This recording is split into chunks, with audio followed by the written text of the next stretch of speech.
All right, we did 16,610. The gate was 2.5 million. The bonus is fight of the night. For the Ortega fight was fight of the night, and the Volkan and Jones did the performance of the night. They all won $50,000. Who's first? Dana, Jon Jones is back. Had a pretty spectacular performance this evening. Can you just talk about what you thought watching that fight unfold? He looked incredible. To do what he did tonight with as much time off as he's had, and even in the if you look at the OSP fight, he didn't look like a world beater in that fight. He looked like he had, his timing wasn't there. He had a lot of ring rust. Man, he looked tonight, in my opinion, he looked like he hasn't taken any time off, hasn't skipped a beat, and he went in against a very in shape, motivated, mentally strong. Because Cormier truly believed that the ring rust and all these other things were going to be there tonight, and they weren't. Great fight. Afterwards, I think we were kind of surprised to hear leading up to this fight that you hadn't talked to Jon Jones very much. I mean, with all the things that have happened. So I wonder afterwards, have you had a chance to speak with him, and has he kind of earned your confidence again, I guess? It's normal, you know. I was upset about 200 and, many other things. And, because I was upset, he was upset, or whatever the deal is, it happens. And, there was no need for either of us to talk anyway. Doesn't matter here. I've said it many times. Tito Ortiz fought here for a long time, and we weren't best friends. So it's all good. And afterwards, he had the surprise call out of Brock Lesnar in there with the mic drop moment. I guess, what did you think as that was unfolding? And is this something you would entertain? I guess Lesnar just talked to the AP and said, "Be careful what you wish for, young man." So listen, Lesnar would take 6 months for him to even go through USADA to fight. So it's fun to talk about, but the reality of it happening anytime soon, it's not a reality. I guess the opposite side of that scenario was Woodley's win tonight. Certainly didn't necessarily entertain the crowd quite as much. What did you think watching that fight? About watching what fight? The Woodley fight and beating Maya. What did you think about watching the Woodley fight? Listen, when you break a record for the least punches ever thrown in a 5-round fight, in a title fight, and you beat it by, it was like 130, and these guys threw 60 or something like that, I mean, I think that sums it up. I guess we're seeing reports that you've been saying in some other interviews backstage that GSP, who you said was next in line for this winner, is no longer next in line. He's fighting Michael Bisping. Yep. Is that definitive? Yep. There you go. Do we have a date set for that? Because I know Michael Bisping will fight. Michael Bisping will show up and he will fight. So, yeah, I'm going to give it to him. Do we have a date set for that yet? No. Okay. And just last thing for me, not necessarily related to the card, but the things that were happening this week. Weight classes, new weight classes were recommended recently. I know this is a big night and you've got time to think about, but you've been opposed to that in the past. Would you be open to that moving forward? Maybe some new divisions in the UFC? Nope.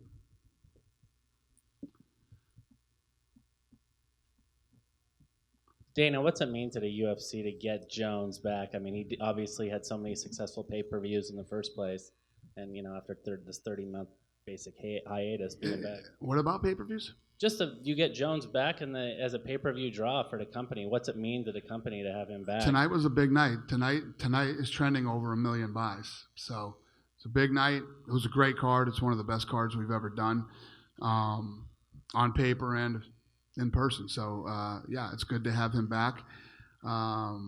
It's good. Can you elaborate a little bit on what your decision was on Tyron's victory? I mean, I guess he can say a win is a win, and he was up here talking about all the takedown defenses he had. He said, It is true. We just had a little talk in the back, Oh, GSP just texted me.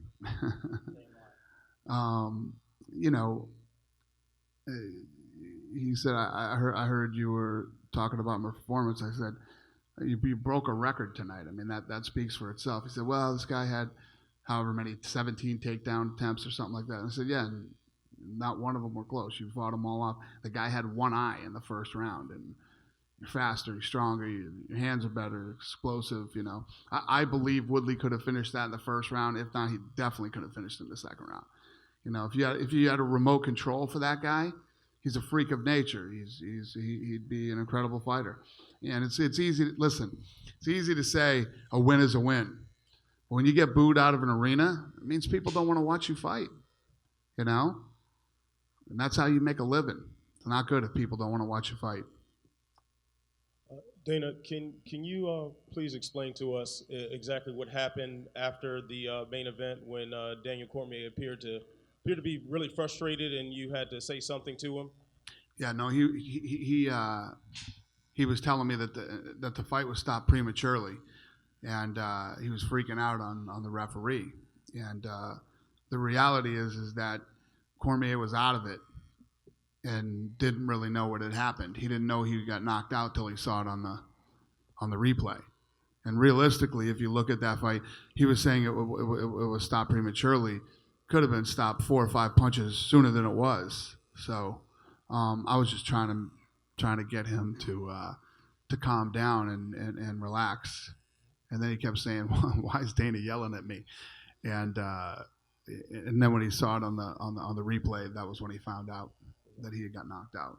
And how difficult was it to decide on fight of the night with Curran and Alba also on the card? Yeah, it was tough. It was tough. You know, there were so many great fights tonight, and obviously, you know, the Cerrone and Lawler fight was incredible. But in my opinion, I don't know what you guys think. It's you know, but I just thought that Ortega fight was ridiculous. I mean, those guys were standing toe to toe, blasting each other. Both guys had incredible chins. Both guys were lighting each other up, and then it ends the way that it did in that submission. I felt that was fight of the night. Yeah, Dana. Yeah. You mentioned Tyron getting booed out of the arena. With George St-Pierre having such a loyal following, don't you think that fans would actually want to see Tyron actually go up against a GSP and lose? You ask fans if they want to see Woodley fight again. I think that would be a flat-out no. Who wants to pay to see Tyron Woodley fight again? It's you know, he is an absolute physical specimen. The guy could have finished that fight at any time he wanted to, but, you know, he didn't want to take the risks. You take no risks, you get no rewards. Dana, to your right, DC clearly wasn't himself in the immediate aftermath of the fight, but it looked like he was kind of put in the position and told to do the interview with Rogan anyway. Could you just clarify that? Was that the case, and what were your thoughts on that? Did we think that his interview was what? No, like it looked like he was put in the position where he was told to do the interview with Rogan in the Octagon afterwards. It was the exact opposite. Okay. They told Rogan not to do an interview with him, and Rogan did it. He did it anyway? Yeah. Okay. Which, you know, you got to let the guy talk, you know.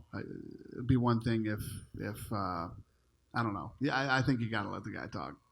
You mentioned a little bit about the stoppage as well. Did you think that it went on for a little bit too long? Well, it's the complete opposite of what he had thought, where I thought it could have been stopped 3 or 4 punches or 5 punches earlier. Down here in front, Dana. Where do you think Tyron goes from here then? Like, if he's not going to be fighting GSP next, do you think there's any contenders in that welterweight division? I don't know. I don't. You know, I don't make fights the night of the fight, but I don't know. But you know, whoever's next, maybe Lawler. You know what is next for Cyborg? I don't know. I was just talking to Holly Holm back there, and what do you think, Holly?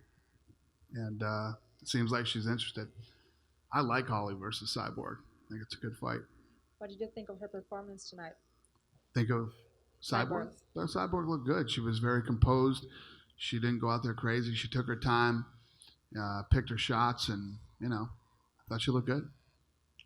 Dana, what did you make of Volkan Oezdemir's just ascent right here? Ascent in the UFC. It's been less than 5 months. He has these 3 straight wins, knocked out the guy who was going to be a replacement for this title fight if something happened in the main event. Do you see him as a guy who's ready for a title shot now, or when you look at that division, do you think, you know, an Alexander Gustafsson might be next? He's looked damn good, damn good. I guess Alexander tweeted out, you know, quit calling out retired fighters. I'm right here. I'm ready to go or something. So I like to hear that. But yeah, he looked incredible. I mean, the guy's coming out, and I freaked out and jumped out. I didn't see that coming. I definitely didn't see that coming. and you guys announced the first event in mainland China today. I know you guys have been looking forward to doing an event there in a long time. What finally made this happen? What's that? The fight in mainland China? Yeah. We've been working over there for a while now, trying to get this thing done, and we finally did. It isn't easy to navigate through China. If GSP is getting Michael Bisping, I mean, there is an interim middleweight champion. Do you have any idea what you're planning on doing with Robert Whittaker? I'm so sorry, man. Say that again. Sorry, do you have any sort of plans for Robert Whittaker at this point? Robert Whittaker? Yeah. Yeah, so Robert Whittaker's knee is, he took some damage to that knee, so he's going to be out for a little while. But he still does he get the winner type of thing? Yeah. Okay. Yeah. And then Brian Ortega, you get talked So about. whoever wins that fight between GSP and Bisping, Whittaker will fight the winner. And just looking at Brian Ortega as a whole, I mean, he's looked so good in the Octagon. I mean, he's got great hair. Is he a guy who you kind of look at as being someone? Yeah, he's incredible, man. His stand-up is good. He's got an unbelievable chin, and his jiu-jitsu is ridiculous off his back. And with what Cyborg did tonight, obviously her contract's up eventually. I mean, is she someone you want to sit down with pretty soon? Who do I want to sit down with? With Cyborg. With Cyborg? She said that she needs to sit down with you guys because her contract is up. Oh, is her deal done? Not done. I think she has one more. Oh, really? Yeah. I guess I better then. Okay. And sorry, finally, one more. Daniel Cormier, obviously Jon, said some nice words about him.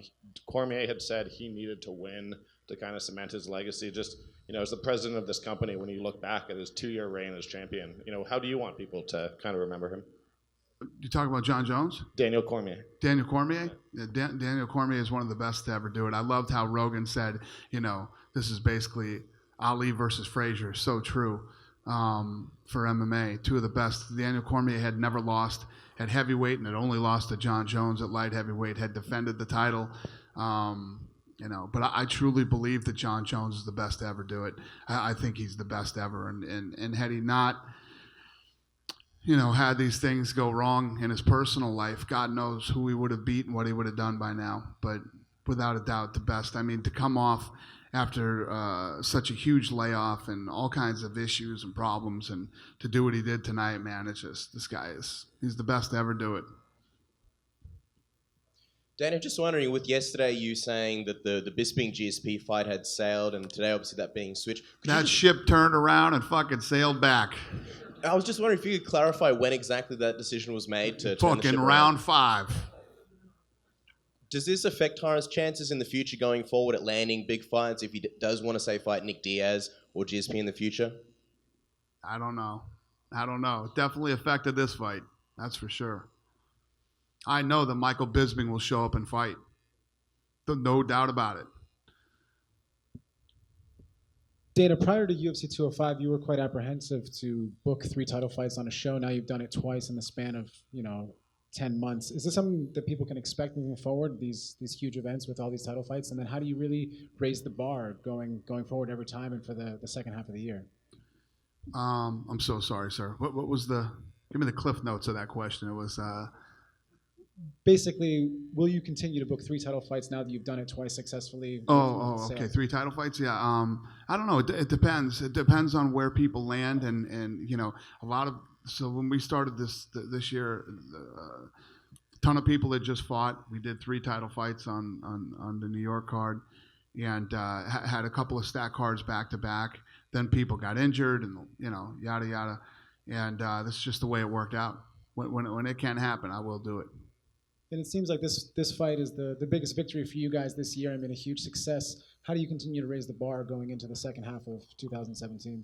How can I rate the second half of 2017? Raise the bar for... Raise the bar? I don't know. Well, the crazy thing about this business is fights always pop up that you would never expect and that you would never make in a million years. If you'd have told me 3 years ago that one of the biggest pay-per-views we'd ever done would be Nate Diaz versus Conor McGregor, I'd be like, it's fucking ridiculous. How would those two end up fighting, But they did. Mayweather versus McGregor is crazy, You just never know. It happens. Go ahead. You want to go? What's up, buddy? Not too much. How you doing? Good. Okay. So when it comes to Woodley, he is going to have to fight. What did you think of Robbie Lawler, or is there anybody else that you're thinking of that maybe would be a good fight for Woodley? Yeah, I mean, right now off the top of my head, I would say Robbie Lawler. You know, he's not getting the GSP fight, but obviously the Robbie Lawler's a great fight too. And as far as the Robbie Lawler-Cerrone fight, did you have it close? Did you have it for Robbie? Yeah, I had it. I had it 1-1 going into the third round, and I gave the third round to Robbie. Yeah, because the crowd seemed to think that Cerrone won, but it was a close fight. Yeah, I just thought that third round, Lawler was pushing forward. He was throwing tons of punches. He was in his face the whole time. I thought he did more in the third. Okay, cool. How did you guys score the Jones fight? I had it 1-1. Yeah, everybody. Yeah. All right. Thank you guys. Have a great night. Do you have a question? Yeah. So one of the most controversial fighters in really history that fans don't really like to see and have called a boring fighter, but has always seemed to turn out spectators and fans and made a lot of money off of his career was a Floyd Mayweather. Would you not kind of compare the way Woodley was booed out of the arena to a fighter like that, and how people want to see Floyd Mayweather get beat by the bigger fighters? And Are you Woodley's agent? I'm just saying maybe a GSP could come in and appease the fans, and maybe they would want to see him beat Woodley, and that would be a big draw. Well, if he beats the two guys at 185, he can move down and beat Woodley. Cool. All right. Thanks.